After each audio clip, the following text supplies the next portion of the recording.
descended, for your love is endless.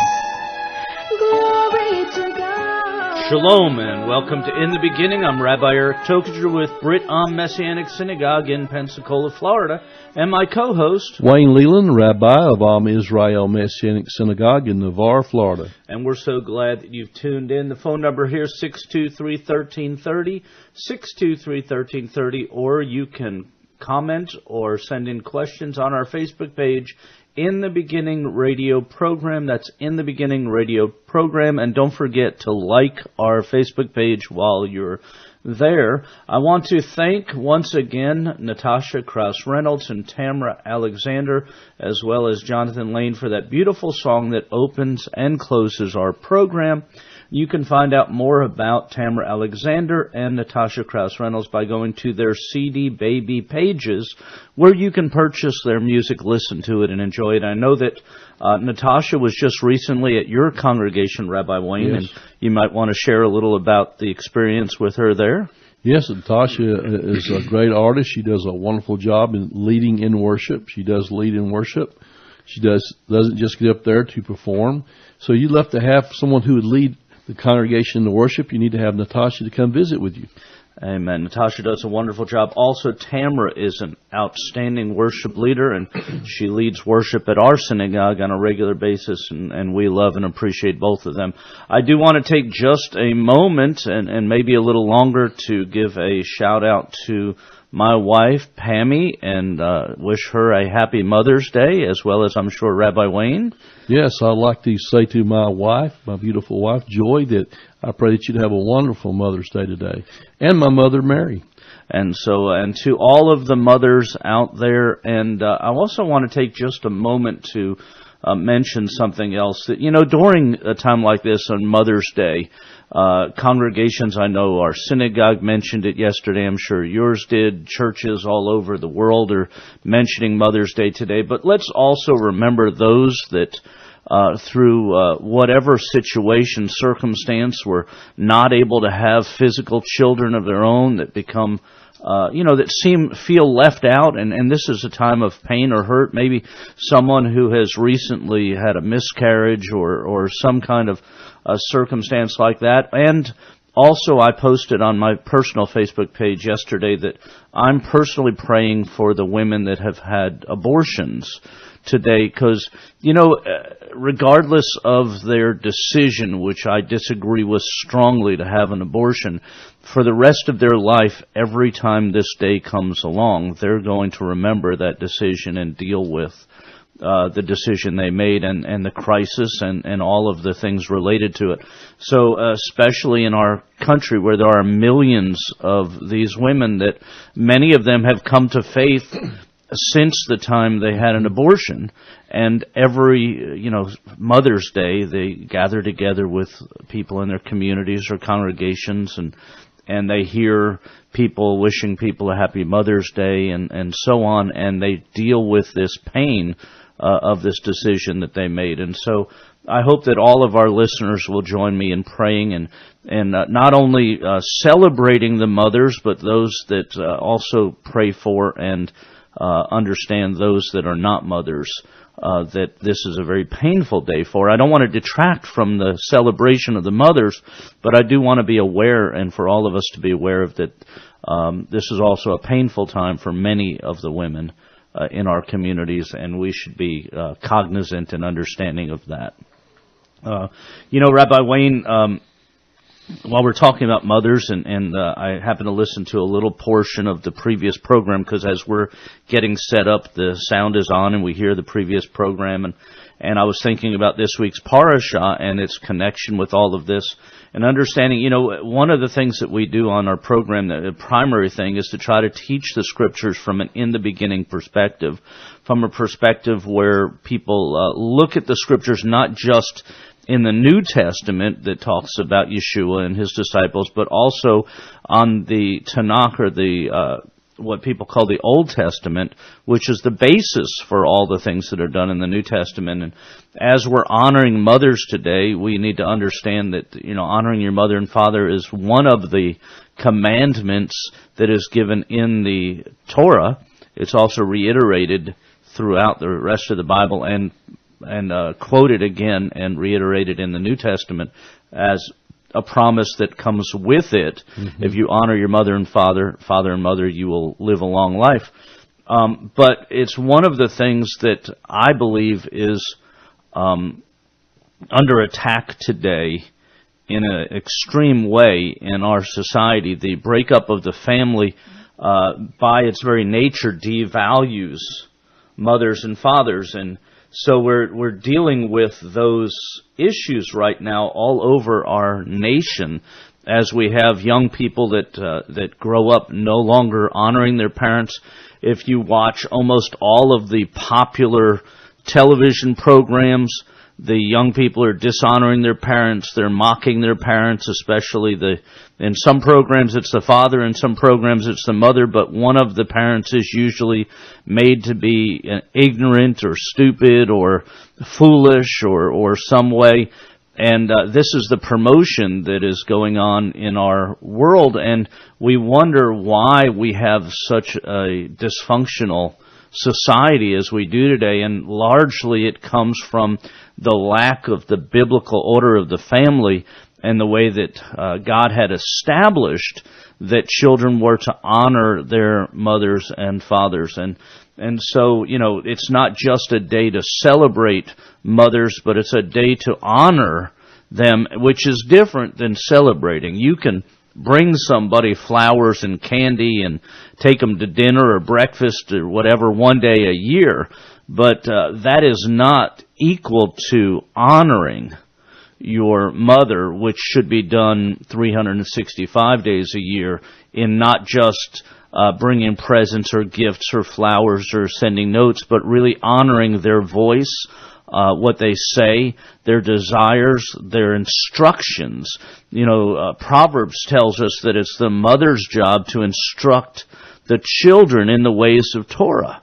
And part of that honoring is to follow those things that our parents instruct us. We're in a difficult position now because for a couple of generations now, we've had parents rejecting the Scripture, which then led to children rejecting the parents.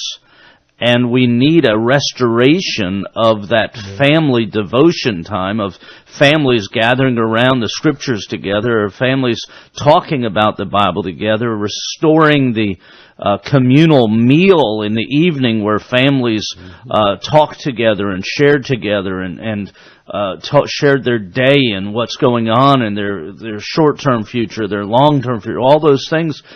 We've disintegrated in such a dramatic way, the family, and we really need to have a restoration of that honoring of the parents.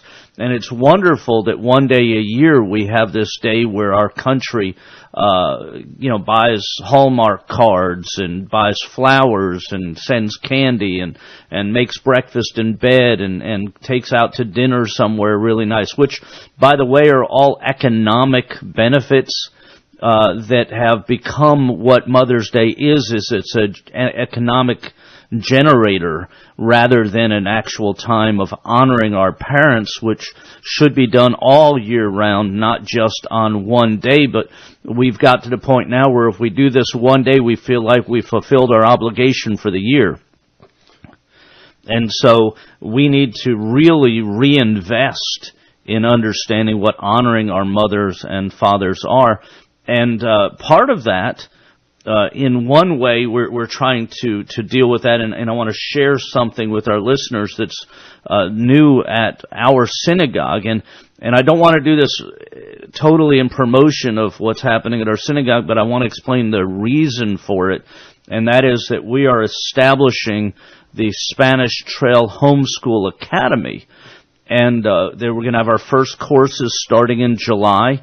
and they're going to be the first summer period. We're going to have Spanish, and we're going to have Algebra 1 and pre-algebra classes available to homeschool students. And the reason we're doing this is not to have a school that replaces the parents, because we really feel strongly that, especially in the environment that we live in today, that our children need to be in a safe, nurturing, godly environment, and that parents should be the primary teachers of their children, not the secondary, or in many cases not even involved in the education of our children, but they should be the primary educators of our children. We can't expect that we're going to give our children to a secular society for 6 to 8 to 10 hours a day and expect that they're then going to go to a synagogue or a church for a couple hours a week, and that somehow that couple hours a week is going to counterbalance against the 8-10 hours a day that they go to a secular establishment to be taught everything but godly values and godly virtues and godly things. So what we're doing is we're establishing a homeschool school that is going to allow parents to continue to teach and be the primary instructors and educators of their children, while at the same time getting the supplemental help in the upper level courses that they may not feel qualified or comfortable teaching. And so, for instance, a parent may be able to comfortably teach English and history and other courses that they have to teach, but they may not know Spanish personally themselves, and they may not feel comfortable or qualified to teach a Spanish class. So what they'll do is continue educating their children in a homeschool environment, and then bring them to the Spanish Trail Homeschool Academy for that one class, so that they can have supplemental help, not replacement help, but supplemental help to educate their child in those classes. For instance, upper-level sciences, upper-level maths, foreign language courses, courses that, like I said, a parent may not feel qualified and comfortable to teach, while they're very qualified to teach many of the other courses that they'll teach and continue to teach at home. So we're real excited about this, and again, this is part of our desire as a synagogue, as a community in our community, in the Escambia County, Santa Rosa County community, to assist in this restoration of a biblical home, a biblical family, and biblical values. What happens, unfortunately, many times now is that parents will homeschool through the elementary years and some of the junior high years, and then they get to courses where they don't feel comfortable or qualified. And, many times by the time you get to teaching algebra, you haven't done algebra in 20 years, in 30 years. Or maybe you didn't do algebra at all, because back years ago, algebra wasn't a required course for parents. And so you get to that point and the parent gets frustrated, so what do? They put the kid into public school at a vulnerable time, and that's where they start getting impacted by worldly values, worldly things. Now, I'm not saying that children shouldn't be socialized or with other children. I just think they can have that happen in an environment that's not ungodly, unrighteous, and secular. And so we're encouraging those parents, and I want to say that although the school is being operated as part of Bridom Messianic Synagogue, it is not, we're not teaching Bible in those classes. We expect parents will teach their children the biblical lessons and biblical things that they're going to teach.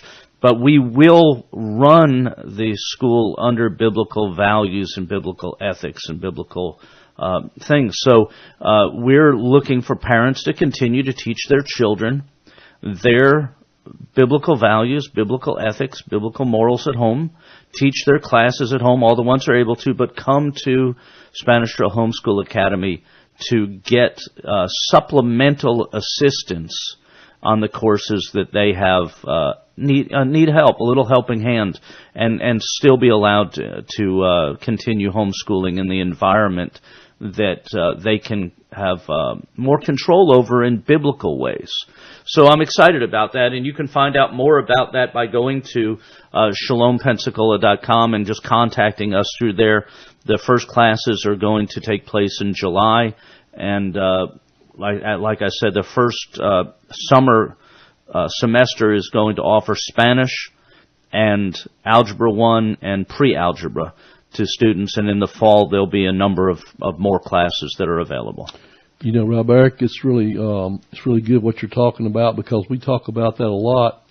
I talk about it a lot at Am Israel Messianic Synagogue in Navarre, because our society, our families in our society are broken. A lot of them are really broken, and so we as the Messianic movement today, what we are about is the restoration of all things, and that means doing things God's way. And so we're trying to help families to understand their role. We're trying to help men to understand they need to be in their godly role in the family as the head of the house, taking responsibility for the direction that the family's going in, and that it's going in a godly way according to the Word of God. And the wives the same way need to understand what their role is, and take their responsibility in their roles, and to teach the children, and to have that family time at the table. You know, really the table is the altar where we sit down to eat in God's presence and to share the Word of God and to talk about the day. And Satan has robbed that, and as long as he's robbed that and gets everybody going their own way and doing their own thing, and one's going here, one's playing this game, or one's doing that, and you never sit down together and talk, before you know it, one day you wake up and your family's all going different ways, and you wonder, well, what in the world happened? I tried to do the right thing. Well, we try to do what we call the right thing in our own way, and when we don't do it God's way, we end up with a big old mess like we've got. So it is important that we reestablish in our synagogues and in places of worship that we bring our children back in and teach them how to do things God's way, and it has to start at home with the father and the mother, with the parents. And so they have to understand, we have to re-educate, retrain them in God's Word, what their roles are, so that they can adequately teach the children. And you know, Rabbi Wayne, we talk about this sometimes, and I've heard parents say things like, but it's so difficult to get my family together, and you know, we have so many things going on, and there's so many activities happening, and it's just so hard to do this. Well, let me say, in as kind a way as I possibly can, that parenting is supposed to be hard. You know, not difficult, but hard. It's supposed to be something you have to put effort to.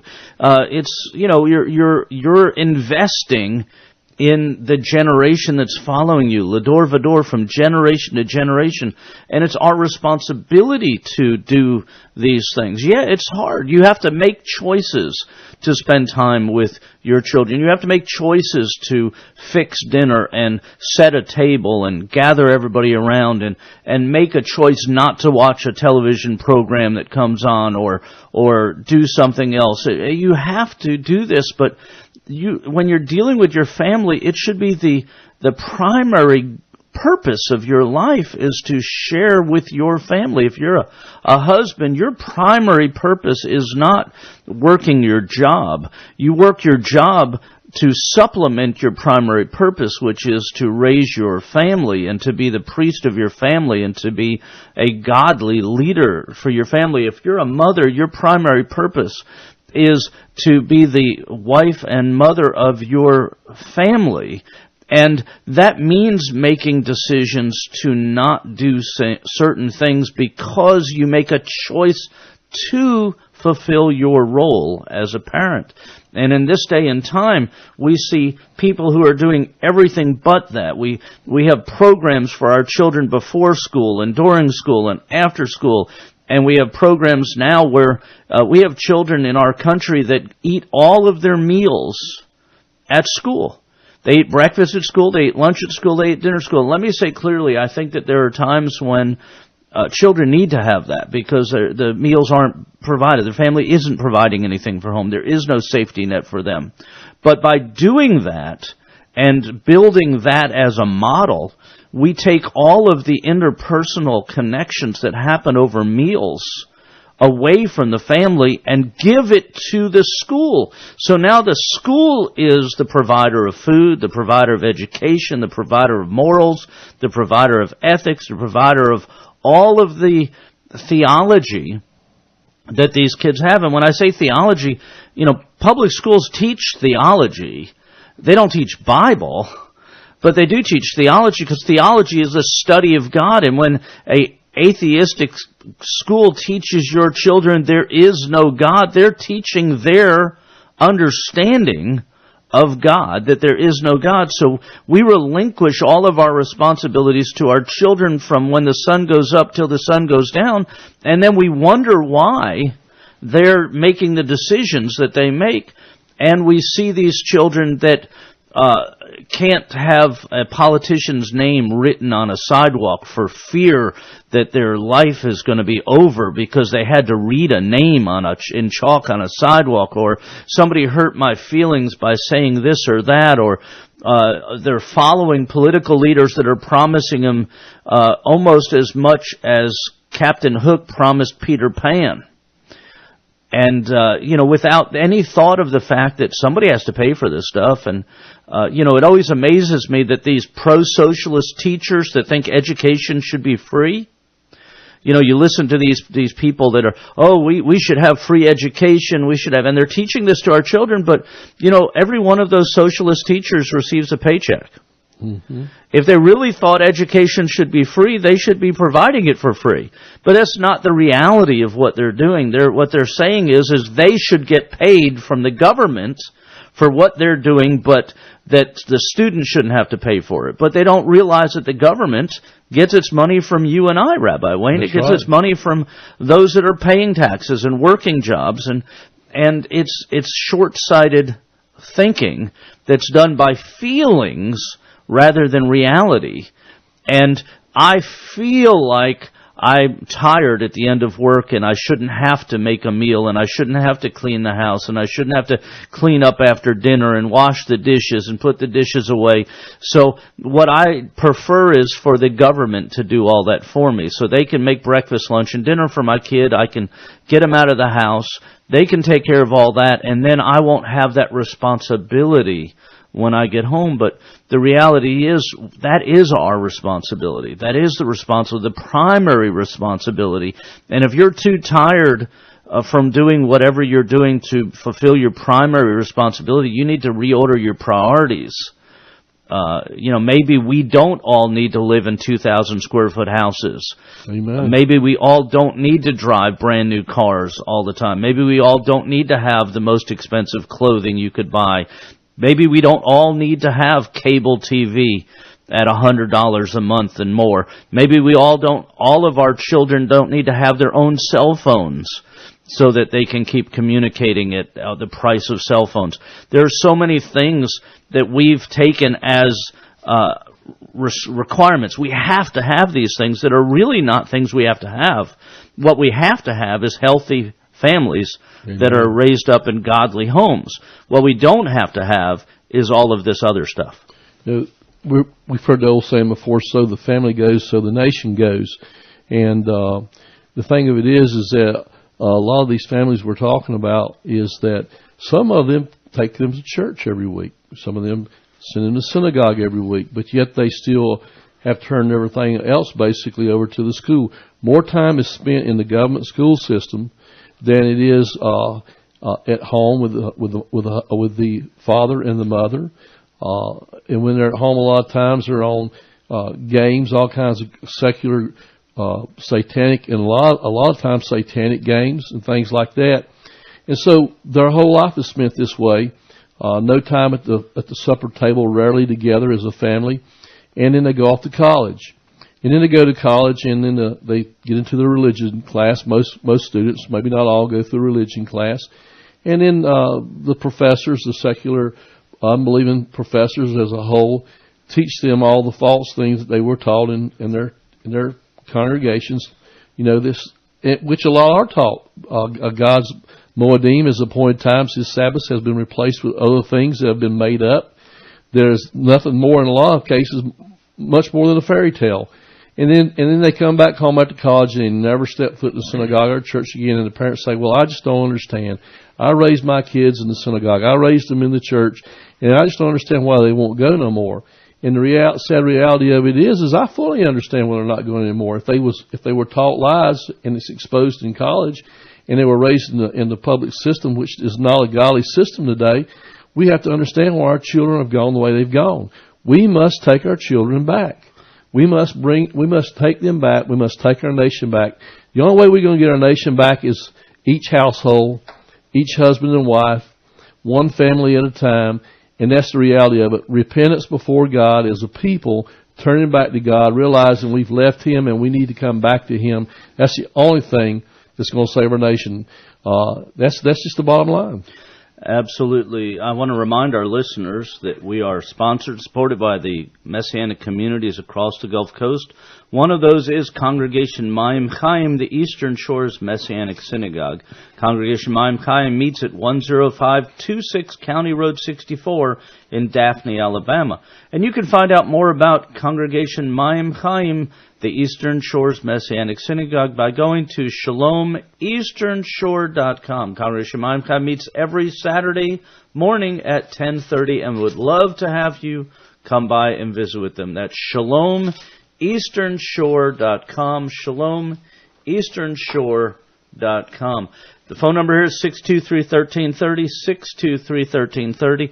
I know that many of our listeners are either on their way to breakfast with Mom or they're on their way to church this morning, but we encourage you to call in or text us, message us through our Facebook page, In the Beginning radio program. That's In the Beginning radio program.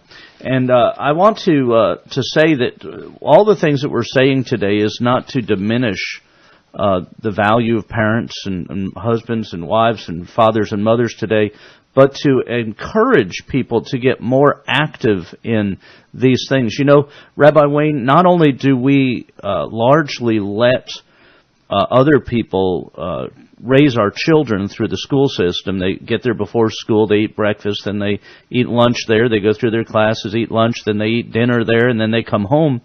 But even today in many of our synagogues and churches, the parents bring their children to their congregation and they drop them off in a class or a program where they're not with their family worshiping together. Everybody's scattered, so one child is one place, another child is another place, another child's another place, and even sometimes mom and dad are separated into different programs or different groups where their family doesn't worship together. And our children need to see us and experience with us a time of worship. Now, I'm not saying there can't be classes for children, but there has to be a time when the entire family is together, from the smallest to the oldest, worshiping together, so that the children see their parents and experience that family relationship time with Adonai, with the Lord. It's so important for that to happen, and something that we have now even, the parents say, well, if I bring my children into the sanctuary with me, they wiggle and they squiggle, they distract me. It's difficult. Well, yeah, being a parent is difficult sometimes. But if they don't see you, if they don't experience it, if it doesn't become part of who they are, then they don't get that. It's, programs and bowling alleys and basketball programs and all that stuff, that's not going to keep our kids living for the Lord. Watching their parents having a real relationship with the Lord through the tough times, in the tough times, dealing with situations and circumstances the proper way, in a biblical fashion, seeing how they relate to both prosperity and difficulty. I did a wedding last weekend, which is why I wasn't on the program last weekend. We were up in Virginia doing a wedding, and in the wedding, the vows, I promise to love you in the good times and the bad times, and the richness and poverty and sickness and health, all the things that are said. Well, our children need to experience time with their family, dealing with those things, to watch that, parents don't just love God when everything's going well. But when there are difficulties, when there are deaths in the family, when there is sickness that comes, when these things interact with our lives, that our faith is demonstrated in how we respond to these things in our lives. And our children need to be able to watch that happen in our lives. And if we don't make the effort to do that, then our children don't learn those things. Rob, Eric, at our congregation, talking about worshiping together, all of our children are in our service all through the first part of the service till we end up with our worship and song and all that. Then we release them to go to their Shabbat school to learn. And then at the end of the Torah portion and all that, is before we end the service up and we sing a final song and we pray and do the things we do, we bring the children back in to the families. Yes, there's some noise sometimes. Yes, sometimes the parents have to correct the children. We're not there to put on a show. We're there to be real, what families are like, what really goes on in the families. And then there's a special time, too, before we release them, which to me is a short part of the service, but it's one of the more special parts. And I thoroughly enjoy doing this every week. And that's the part where before we dismiss them, we bring them up and we pray over our children. We bring all these children up and we take the tallits out and we hold them over their heads and we bless them and pray over them. And it's just a wonderful part of the service. We want them to know who they are in Messiah. We want them to hear the blessings of God over them and how God's going to use them in our prayers. And that is really, really important. And we do this every single week, and I look forward to it. And we do this a similar thing every week at Bradam. We have the children come up as we get ready to read from our Torah. And we have the children become a very big part of the procession of bringing the Torah out. Yes, we do that bringing it up onto the stand where we read the Torah from. And also we stop before they go to their class at that time, because during the message we have them go to a class, but during the worship and the liturgy and all of that part of our service, our children are right there, and then they go to their class. But before they do, we have the whole congregation blesses them and prays over our children. And then they go, and then they come back, and we gather together as families, and we end the service with the Birkat HaKohanim, the Aaronic benediction over the children, and make sure the children know it's a part of what's going on. And they're there with their families under their tallits and all. Right. Yes. If you're interested in the Messianic movement, I encourage you to go by the Messianic Times website, which is MessianicTimes.com. The Messianic Times is the international voice of the Messianic movement worldwide, and you'll read articles and information about the Messianic movement all over the world, in Israel, in Africa, in Europe, in America. Everywhere where God's people are gathering, there are Messianic communities forming, and Jew and non-Jew worshiping together in unity. That's MessianicTimes.com. Go by there, and if you're listening today and you don't know where there is a Messianic congregation near you, the Messianic Times has a directory you can go to, enter in your city and state, and it'll bring up what congregations are close to you so that you can go visit one this week. That's MessianicTimes.com. And Marshall, welcome to the program. Morning, preachers. How are we doing this morning? Good morning. Doing good. Hey, I just wanted to applaud you on your school. I think it's a great thing. Well, thank you.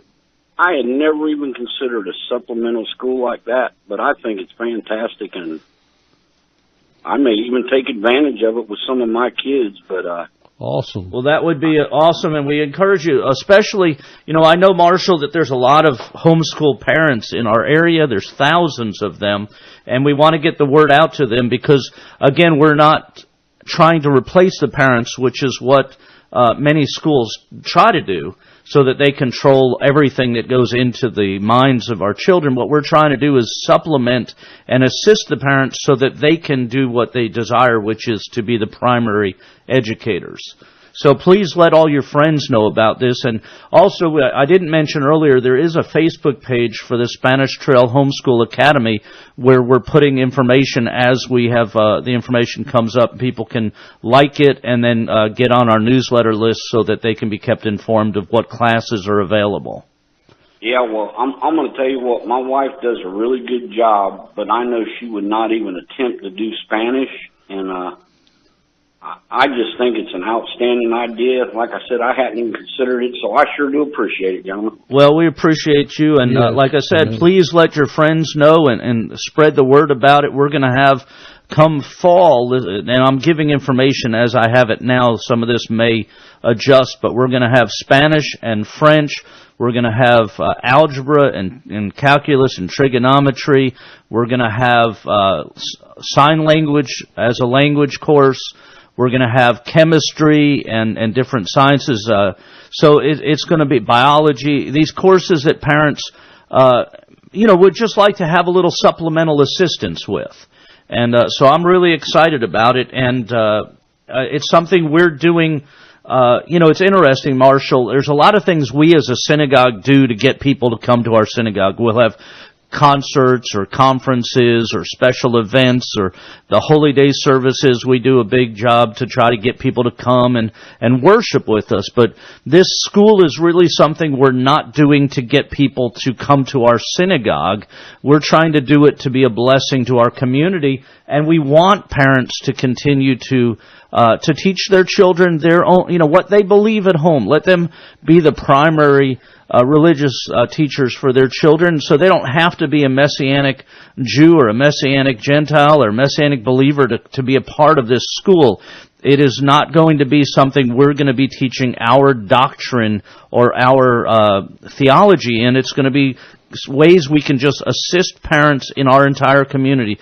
Santa Rosa County, Escambia County, all over, we encourage all parents that are homeschoolers, whether they're secular or religious, people of faith or people without any faith. We want to connect with them and do this as a blessing for our community. It's not a mechanism for evangelism, although I will be honest that if a student asks one of the teachers a question, they're going to answer the question honestly, but the purpose of it is to give back to our community, not to use it as a mechanism to get more people to sit in the chairs at our synagogue. Well, I wouldn't expect anything less, and as far as the secular people coming, I think it's great. I mean, that's part of our purpose is to evangelize them, and I just think it's fantastic. So I hope it goes well, and like I say, I may be even taking advantage of it with some of my children myself. Well, that would be great. And by the way, Marshall, Rabbi Wayne and I are still looking forward to getting together for coffee with you someday, so give us a holler when you get a spare time. I know you're busy. You paint, right? Don't you do... yeah, I'm not smart enough to do nothing else, so... Well, hey, I used to paint also, so let's not... No, I'm telling you what, it beats putting on shingles. It sure does. I hear you. So, all right, thank you, gentlemen. Shalom. All right, shalom. And again, it's really important that we're understanding this. And again, I thank Marshall for calling about the school. But really, our primary discussion today is about the role of parents, of the biblical role of parents, the responsibility of parents, and again, we all have to make decisions. My wife didn't work while my children were in the elementary and middle school years, so that she could be at the house with the children. We worked when she did go to work. I worked night shift and she worked day shift, so there was one of us with our children all the time. It was important enough to us to be there with our children that we did things that were inconvenient for us so that they would have a parent home with them, so that they weren't in a daycare all the time or in public education all the time. They were with us. Now, they did go to public school, but we were not out of their life, and we picked them up directly after school, and we had dinner with them, or at least one of us, because sometimes it was either my wife or I, depending on work schedule, but one of us was there to have time with them each day, and we felt that was a vital thing for our children, and it was important enough for us to do that we disadvantaged ourselves. It was sometimes inconvenient for us, but there's nothing more important than our children.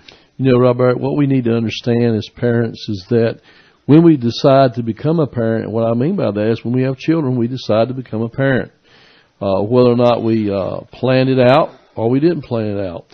And it ceases to be about us and about what society says about us as adults, that you deserve this, you deserve that, and all these things seem to be things that the world's saying to us we deserve at our children's expense. It ceases to be about us. It's about these children that God has given us, a gift from God to raise them in a godly way, that they will be wonderful citizens of the country they live in, and more than that, but citizens of heaven, of a true living God that will be an example to the world. It's in peril. The only light of the world is godly children, godly parents.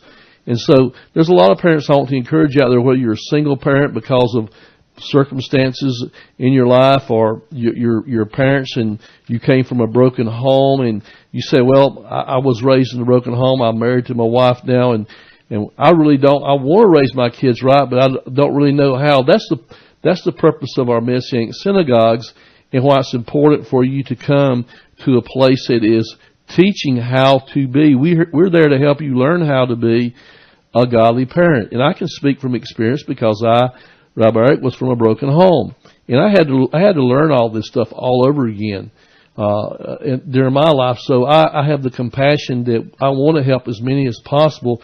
Parents that are struggling in this area, and I know that you want to help as many as possible too, to understand what God's program is for them to live a godly life and to train their children and to be the kind of parents they need to be to their children, so their children will grow up and be productive, not only in the society we live in, but in a godly way to lead others to shalom and peace in God. Absolutely. You know, it's important for us to understand that life, we are designed. God's plan is for parents to raise children and then for children to care for parents. Yes. And if we don't, when we look at the way people are treating their parents now, when they're putting them into homes and things, out of convenience. I'm not talking about hospice or medical care or assisted living where there's medical treatment going on. I'm talking about people that just don't want the responsibility anymore, and they just shuffle their parents into a home. The reason that they feel so comfortable doing that in many cases is because their parents shuffled them into daycare or home or something. Their parents didn't take the time to be responsible for them, and so when it comes time for them to do the other, they feel the same. Well, they didn't, what did they do for me? I don't have that responsibility. Let the government take care of them. They had the government take care of me. And so it's a sad cycle that we've entered into. The phone number here is 623-1330, 623-1330. We have about 15 minutes left on the program. I wanted to remind everybody that on May 29th at Bridom, we're having the Spanish Trail Craft Fair. And if you are a local artist or a craft designer, or you have your own clothing line that you make or something like that, please contact Hannah Wonder at Bridom, and she will help you to sign up to have a booth at the Spanish Trail Craft Fair on May the 29th, and we look forward to seeing all of you there. Seth, welcome to the program. Thank you, Rabbi. Shalom. Shalom, Rabbi Lane. Shalom. I was just wondering if you might spend a little time. By the way, I did catch Marshall's radio program about 1 o'clock on Saturday, and he had a fair discussion of things. He had a call-in show. It was Awesome. a couple Saturdays ago. Yeah, I really want to listen to his program one time. The problem is that we have synagogue that ends at somewhere around noon or a little after noon, and then we have our oneg, which is our kiddush and motzi, our meal afterwards. So it's timing is difficult for me to be able to listen to it. But I'm glad you got a chance to. I was a bad guy and I missed synagogue. Well, we won't hang you for it this time, but... okay. Thank you. You gave me a pass, huh? Well, I have a couple of questions, really. One is we're talking about Mother's Day, and I was just remembering that once somebody asked me to speak on Mother's Day, and I went through the Bible and found some examples of bad mothers. And the gist of my talk was, be thankful that you had a godly mother, not just a mother. Right. And you're giving all these good attributes and stuff, but you know, once in a while you have parents that perhaps aren't as good as they should be. You are right, and again, you're absolutely right. There are a lot of parents that aren't as good parents as they could be. Yeah. I want to say that I believe that a large part of that is that because we have become a society that doesn't look at community as really part of what we are, that we don't have the older women teaching the younger women how to be parents, so we don't have the older men teaching the younger men how to be good husbands and fathers, and we don't have it used to be that the family all lived in a nucleus. They lived really close to each other and many times in the same house or next door or on the same property. And so the children had the grandparents to help look after them if the parents had to go do something, or the parents had brothers and sisters. And so, and then they had the congregational family that helped fill in and looked after them and stuff. And we just don't have the examples. You know, when I was a kid, we would they'd watch TV, and of course these programs are from a few years before I was, but My Three Sons and Father Knows Best, and you look at the families and the examples that they had. Today we have the examples of families that are on television that people watch, and they're all dysfunctional family, and everybody assumes that that's the norm. Yep. And it might be. Well, but it is becoming the norm because that's the example that people have to follow. And the nation's being destroyed. Instead of husbands and wives who are married for long periods of time, that live a commitment, that aren't living by feelings. And yesterday, my whole message was based upon the problem that we have where our society is not living under covenant but under feelings. And so everything just changes as the wind blows. But it used to be that men and women got married, and when they said "till death do us part," they meant that. And even if you have to kill the other one, right? Well, I'm not going to go that far. But people did live a committed life, and they understood that there was a decision, an obligation, a commitment. They made a covenant. And they were there to work and with each other, and they had people that helped them. And then the children came home from school, and the parents were there, and they all sat at the table together, and they communicated, and they had respect for one another. And nowadays there's not even a meal eaten around a table in most families. That's true. So they never learn respect. You never learn how to eat. There are certain things. One of the ladies at our congregation teaches manners. I mean, she does classes for people on manners. We have kids that don't even know what fork to use or spoon to use, how to sit up at a table, how to say "excuse me" before leaving a table. All those kind of, "may I be excused." It used to be that's the way it was before. As a child, before I got up from the dinner table, I would have to ask my father, "May I be excused now?" And it was his position, the honor to my father and mother, that I didn't just get up and walk away, and then we helped clear the table, and we did the things that a family does, and it's just not being taught, that honor, that respect, that none of that's being taught to children today, and it needs to be. Well, it sounds like this is in the area of like family responsibility, and kids don't do chores anymore, do they? Mine did. Mine did too, and there's mine, of course, has got a well-respected family, good grandchildren that obey their parents and love their parents. But then you see the others that don't. My grandchildren clean their rooms. I've got two small grandchildren that are old enough to clean the room. I have one brand new. Well, not brand new. She's about 8 months old now.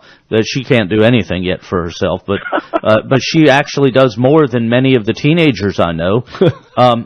But my older grandchildren, they clean their room, they clear their dishes from the table, they help cook, they do all kinds of things, and their parents are teaching them to be responsible. And we have gotten to the point now where, it used to be kids got up in the morning and did their chores, and then they got home from school and did their chores. I remember when I was, in junior high and high school, I had to come home and I had to do chores around the outside of the house, do yard work and weeding and trimming the lawn and doing all kinds of things before I started my homework. And then I couldn't go watch TV or do anything else until after I finished the homework that I had, and my parents were there involved to make sure that I did all that stuff. Nowadays, kids come home from school, they throw their books on the floor, if they carry them at all, and then they go sit in front of the TV, they're watching TV or playing video games, and then they eat whatever frozen dinner or whatever they get out of wherever, and then they and they never interact with their parents other than the parents saying it's time for bed, maybe, or something like that. And there's no family relationship being taught to our children.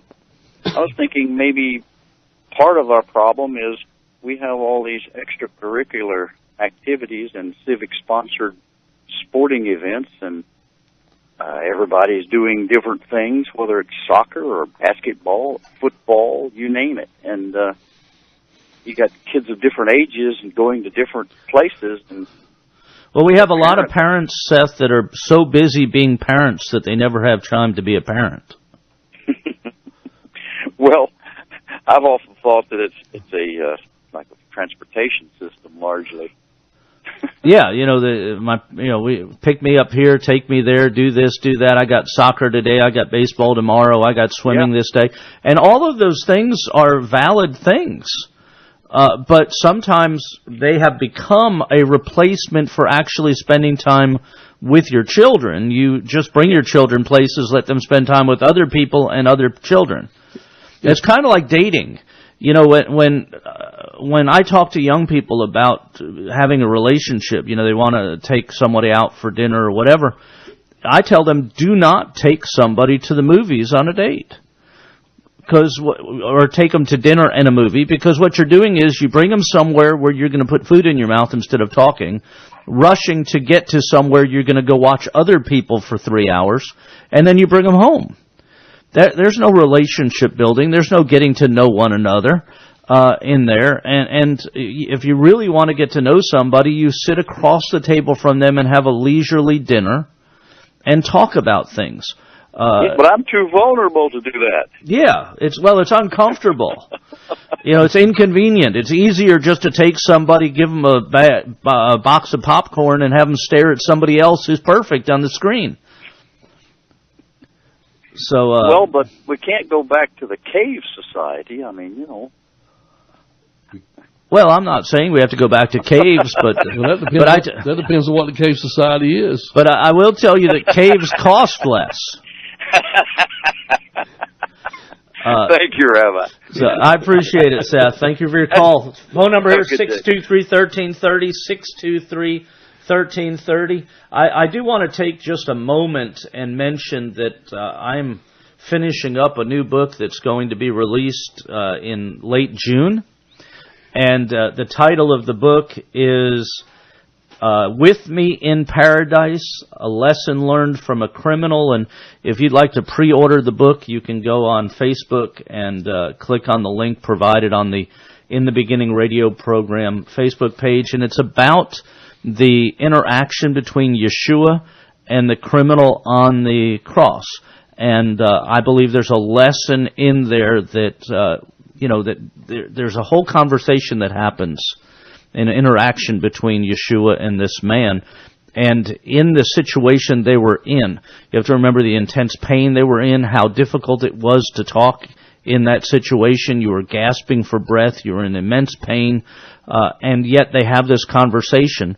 And I really believe that within that conversation, within that communication between these two men, between Yeshua, God in human form, and this criminal, there's a lesson for us on how to receive the covenant promises of God, and how we can live in that paradise, that community, place that God wants us to be.